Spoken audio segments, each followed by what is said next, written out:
Salut à tous, ça fait plaisir de revoir vos petites trognes.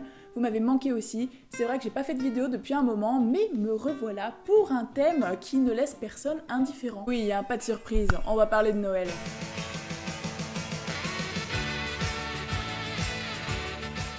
Et oui, ça fait déjà plus d'un mois qu'on nous rabâche un peu les oreilles avec cette décoration de Noël, alors qu'Halloween, il pouvait aller se rhabiller. D'ailleurs, je propose qu'on fasse une minute de silence pour ce pauvre Halloween si injustement mis de côté.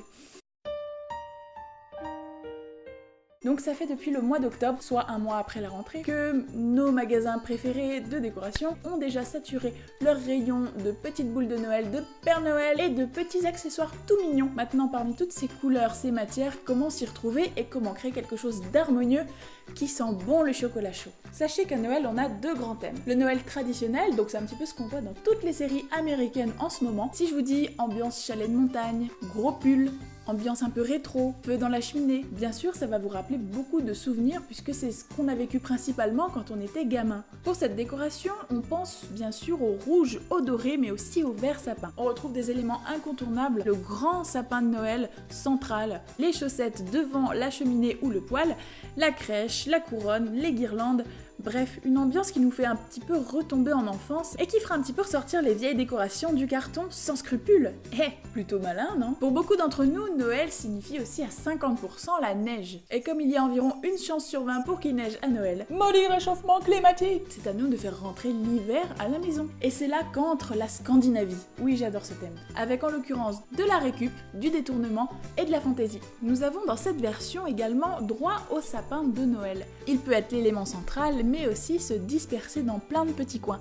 On préfère également la décoration minimaliste, on préfère miser sur quelques matériaux, la pomme de pin ou tout simplement la guirlande lumineuse. Sachez aussi que l'arbre de Noël n'est pas forcé d'être un sapin. On peut tout à fait créer un arbre de Noël à partir de simples branches qu'on a ramassées, à suspendre, à mettre dans un pot ou un panier, et à décorer comme un arbre de Noël classique. Ici, comme les branches sont plus fragiles, il vaut mieux alléger sa déco, miser sur des petits éléments pas trop lourds et la décoration lumineuse. Et si on veut rester sur cet esprit de sapin tout en gardant le bois comme matériau principal, alors là vous avez l'embarras du choix. Vous avez par exemple ici un modèle de sapin fait à partir de branches ou de bois de palette. C'est un sapin qu'on commence à voir depuis quelques années et qui marche super bien. C'est un sapin démontable qu'on peut ranger et utiliser à tous les Noëls. On peut également fabriquer des sapins en 2D qui viendront mettre en valeur un mur de la pièce à vivre sans pour autant encombrer l'espace comme le ferait un sapin. Ici, plusieurs versions que j'ai trouvées super sympas. L'esprit de Noël est toujours présent mais un peu plus discret. Pour aller plus loin, certains ont même imaginé des sapins complètement fous. Alors là vraiment, si vous aimez la carte de l'originalité, vous êtes servi. Apporter une touche d'humour à la fête de Noël, c'est tout à fait possible.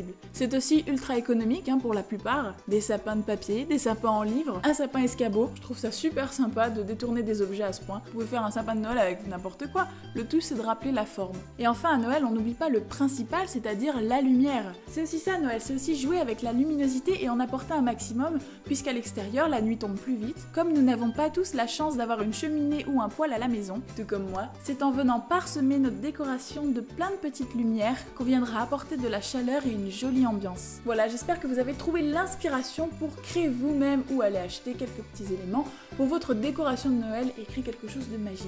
N'hésitez pas à m'envoyer des photos, vous avez encore plus d'un mois pour vous y mettre, je pense que c'est largement suffisant. Maintenant, à vous de jouer. Et en attendant, Flou et moi, on vous dit à la prochaine. Non, reviens. Comme t'es mal élevé.